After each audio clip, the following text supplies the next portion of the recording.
skin, you know. Nkumve nyine nkumvisha uruhu rwanjye apana amaso yanjye. Yes, I know what you're saying. But sometimes nutanabona ngenza aho ugomba, you know, aho ugomba kunyura ndahakunyuza. Sibyo? Like uranyuza gute? Nyine iyo wrong hole ntabwo ugomba kuyijyamo kuko ndi uri buriyobore. Yes. Yeah, it makes sense. Uyituyobora ball, uyituyobora. Erega sometimes hari n'igihe iyo umwijima uhari bibatera confidence kuko amaso yanyu atari kurebana. Ni byiza kugerageza nyine new things. Muzagerageze no mwijima mwumva. No, ariko umwijima njye nkukoreramo cyane ndawukunda. Ego, umwijima ni nyine. Gusa sometimes mba nshaka kukureba nkavuga ati ndashaka kureba ibere ukuntu rimeze. Urirebe naryo rikureba. Ndashaka ndirebe.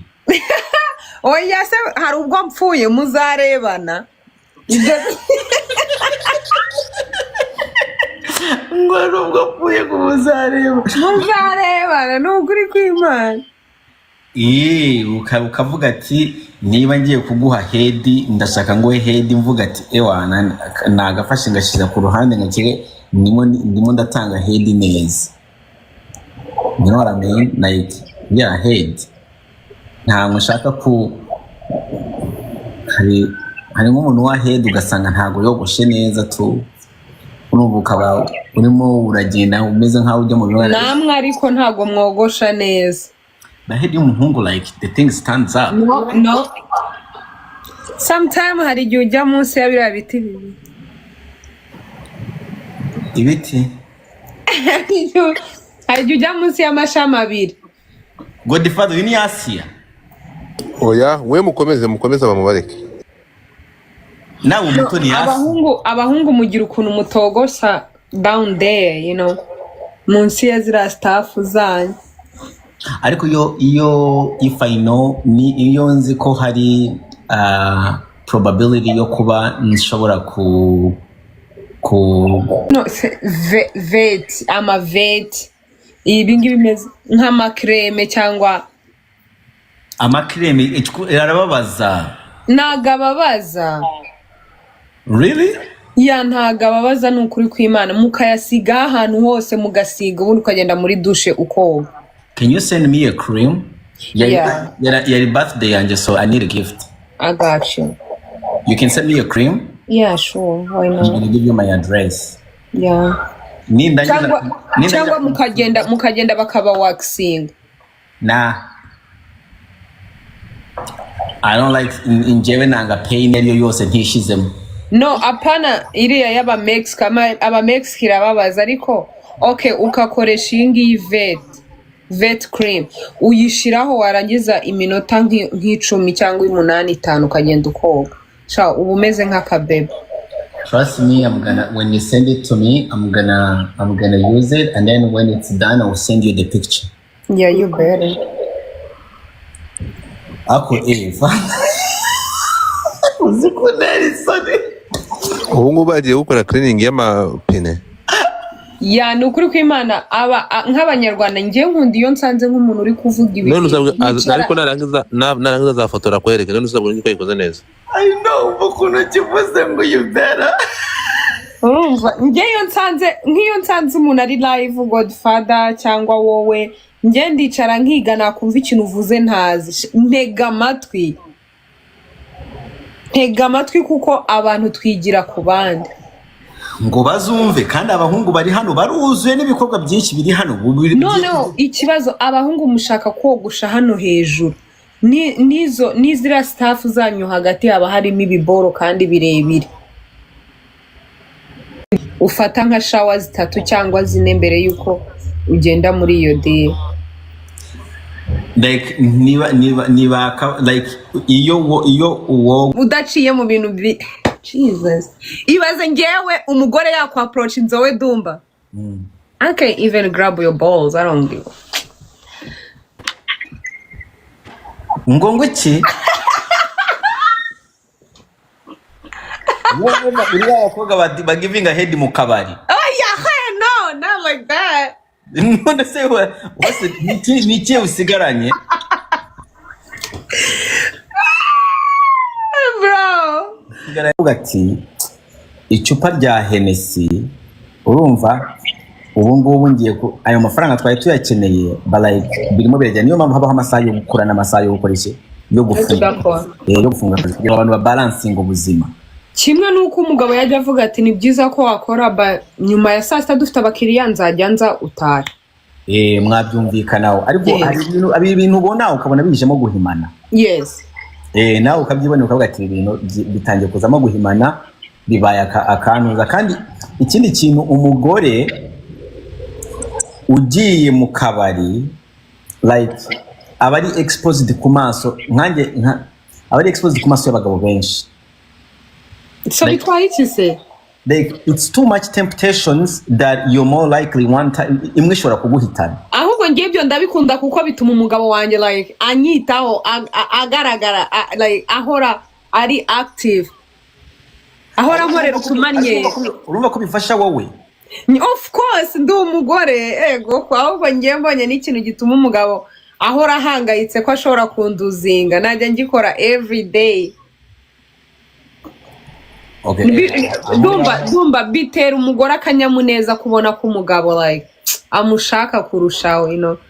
But why? Okay, I understand that. Ndabyumva. Ariko kandi umugabo adakeneye ako kabari yabikora. Yeah, ariko sometime mukeneye ko bacalenjing. Njyewe ushobora no kugufuhira twicaye makureba ureba cyane televiziyo nkavuga ati no shira inyegeranya hari uburyo nemera umugabo ufu. Nkunda umugabo ufu ariko mu buryo bwiza. Ntago nkunda wa mugabo ufu hangarwane cyangwa atongane. Kunda umugabo ufu gute? Just niba ubona hari ikijama kiri kunya approachinga, just come kiss me. Just kiss me. Then we tugenda. Niba ntabwo we bugesera agenda gambi. Buriya ikintu uvuze she's mine. Icyo wakora cyose she's mine. Ubutanze like ubutumye abagabo bose baba speechless. Kuruta wa wundi ujya hariya gatongana uyu mugore n'uwanjye bra bra bra. No. But ever remember that like sometimes katuvuge okay njyewe I'm a crazy person, yes. It's like njyewe I'm crazy. But like ushobora kuba uri married to a guy that ari shy. Cyangwa ni imyaka like hari ibintu imyaka itakwemerera gukora nabi. No. Nagushaka kuba uri muri za 45 50 ngo ugenda kwemeza ngo abantu mu kabari ugagenda ugafata umugore wawe ngo urimo namusomera mu kabari like people will be like them what the fuck. Okay, niba utansoma ngenza gusoma. Simple as that. Yeah, that's right. Ariko like iyo scenario watanze hari ukuntu yasa nabi bijyanye like ari ibintu byose birashoboka ariko nanone hari ubwo bidashoboka. Okay. Utansoma please grab my booty. Every kigenzi cyane nawe kandi uri kigenzi cyane. Uri kigenzi sana. We are talking hano turiho abantu bafite imyaka hano hariho n'abantu imyaka 40 badukurikiye. Ibyo bishobora gukorwa n'abantu like bafite ntuzamani bari mu rugero runaka. Not everybody can do it. Bro, kuba sex ntago bigira imyaka. You want me okay to smack it? Muri ancha ngahita smacking. Wow, I love that. Ibi boro byabaye ibirani. Nyine wowe erekana ko uhari no matter what. Ntago utejwe ikibazo n'utwo dusore turi ku ruhande, just aka action kamwe wigende. That I get it, but ntago byashorwa n'umuntu na buri muntu wese. Ya ntago ari buri muntu wese ariko ubishoboye hari uburyo bwinshi utagenda uvuga bra bra bra. Bamwe hano ho basohora n'imbunda bagashaka kurasana. Bafuye. Hari uburyo wakwerekana ko bro yari headquarter udaciye mu bintu Jesus. Ibaze ngewe umugore yakwa approach inzowe Dumba. I can't even grab your balls. I don't give. Ngongo ki? wowe uri abakobwa bagivinga head mu kabari. Oh yeah, no, not like that. None se wase niki usigaranye? Bro. Usigaranye iki? Ntago nafata icupa ryanjye ngo ngende ngo nkubite umugore ngo nkubite umukobwa. What would you do again?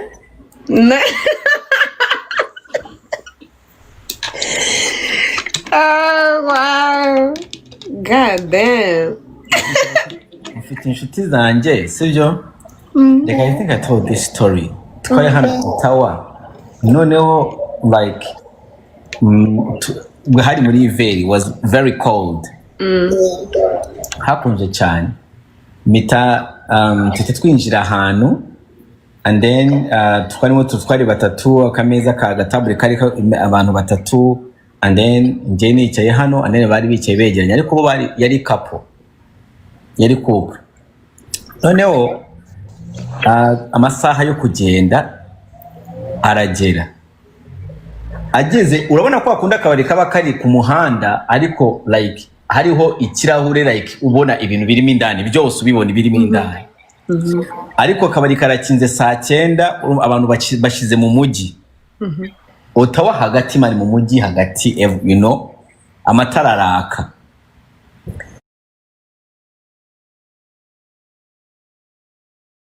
Noneho njyewe ndavuga ati reka ngende ahantu twaparitse imodoka nyizane hano mwebwe muze mwinjire. Gusa I would think nkavuga like aba bantu babone n'umwanya twanyweye